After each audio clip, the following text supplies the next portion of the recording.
ಡಿಕೆಶಿ ಸಿದ್ದರಾಮಯ್ಯ ನಡುವೆ CM chair war. ದಿಢೀರ್ ಖರ್ಗೆ ಭೇಟಿಯಾದ ಡಿಸಿಎಂ. 30 ನಿಮಿಷಕ್ಕೂ ಹೆಚ್ಚು ಕಾಲ ಮಾತುಕತೆ. ಬಿಜೆಪಿಗೆ ಬ್ರಹ್ಮಾಸ್ತ್ರವಾಯ್ತ ರಾಜ್ಯಪಾಲರ ಭಾಷಣ. ಸರ್ಕಾರದ ವಿರುದ್ಧ ಮುಗಿಬೀಳಲು ವಿಪಕ್ಷಗಳ ತೀರ್ಮಾನ. ನಿಲುವಳಿ ಸೂಚನೆಗೂ ಬಿಜೆಪಿ ಪಣ.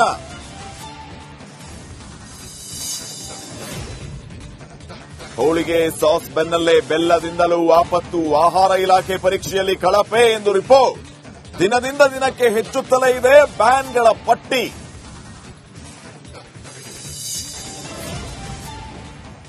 ಬೇಸಿಗೆಯಲ್ಲಿ ರಾಜಧಾನಿಗೆ ಜಲಕಂಟಕ ಫಿಕ್ಸ್. ಟ್ಯಾಂಕರ್ ಮಾಫಿಯಾಗೆ ಕಡಿವಾಣ ಹಾಕುತ್ತಾ ಜಲಮಂಡಳಿ. ಬಿಡಬ್ಲ್ಯೂಎಸ್ಎಸ್ಬಿಯಿಂದಲೇ ನೀರು ಪೂರೈಕೆಗೆ ಪ್ಲಾನ್.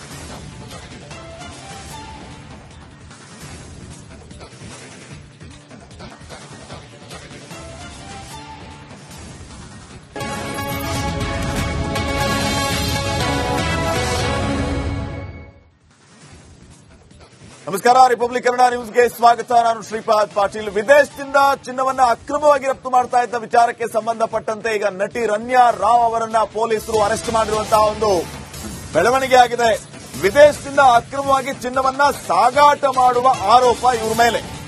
ನಟಿ ರನ್ಯಾ ರಾವ್ ಅವರನ್ನ ಈಗ ಡಿಆರ್ಐ ಅಧಿಕಾರಿಗಳು ವಶಕ್ಕೆ ಪಡೆದಿದ್ದಾರೆ.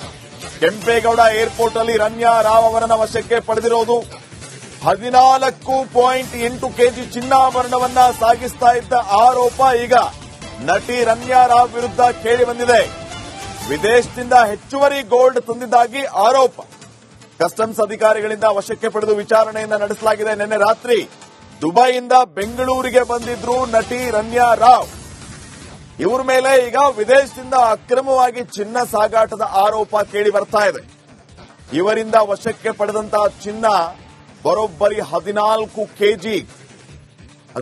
ಕೆಜಿ ಚಿನ್ನಾಭರಣವನ್ನ ಸಾಗಿಸ್ತಾ ಇದ್ದ ಆರೋಪ ಇವ್ರ ಮೇಲೆ ಇದೆ.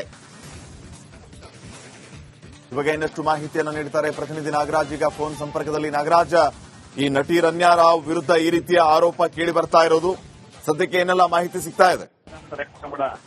ಶ್ರೀಪಾದ್, ಏನು ಕಳೆದ ರಾತ್ರಿ ದುಬೈನಿಂದ ಬಂದಂತ ವಿಮಾನ ನಿಲ್ದಾಣದಲ್ಲಿ ಬಂದಂತ ನಟಿ ರನ್ಯಾ ರಾವ್ ಮತ್ತೆ ಆಕೆಯ ಪತಿಯನ್ನ ಡಿಆರ್ಐ ಅಧಿಕಾರಿಗಳು ವಶಕ್ಕೆ ಪಡೆದುಕೊಂಡಿರ್ತಕ್ಕಂಥದ್ದು. ಡೈರೆಕ್ಟರ್ ಆಫ್ ರೆವಿನ್ಯೂ ಇಂಟೆಲಿಜೆನ್ಸ್ ಅಧಿಕಾರಿಗಳಿಗೆ ಒಂದು ಖಚಿತವಾದಂತಹ ಮಾಹಿತಿ ಬಂದಿರುತ್ತೆ. ಏನು ದುಬೈನಿಂದ ಬರ್ತಾ ಇರತಕ್ಕಂಥ ಈ ಒಂದು ಫ್ಲೈಟ್ ಅಲ್ಲಿ ಇಬ್ಬರು ಪ್ರಯಾಣಿಕರು ಸುಮಾರು 15 ಕೆಜಿಗಳಷ್ಟು ಚಿನ್ನವನ್ನ ಅಕ್ರಮವಾಗಿ ನಗರಕ್ಕೆ ತೆಗೆದುಕೊಂಡು ಬರ್ತಾ ಇದ್ದಾರೆ ಅನ್ನೋ ಮಾಹಿತಿ ಇರುತ್ತೆ. ಈ ಒಂದು ಖಚಿತ ಮಾಹಿತಿ ಆಧರಿಸಿ ಅಲ್ಲಿಗೆ ಹೋಗಿ ಪರಿಶೀಲನೆಯನ್ನ ಮಾಡಿದಾಗ ರನ್ಯಾ ರಾವ್ ಮತ್ತೆ ಆಕೆಯ ಪತಿ ಹತ್ರ ಈ ಒಂದು 14.58 ಕೆಜಿಯಷ್ಟು ಚಿನ್ನ ಪತ್ತೆ ಆಗುವಂಥದ್ದು. ಆದ್ರೆ ಇದನ್ನ ಯಾವ ಒಂದು ಉದ್ದೇಶಕ್ಕೆ ರಾಜಧಾನಿಗೆ ತರ್ತಾ ಇತ್ತು ಮತ್ತೆ ಏನ್ ಬಿಸ್ನೆಸ್ ಇದೆ, ಈ ಎಲ್ಲದರ ಬಗ್ಗೆ ಸದ್ಯಕ್ಕೆ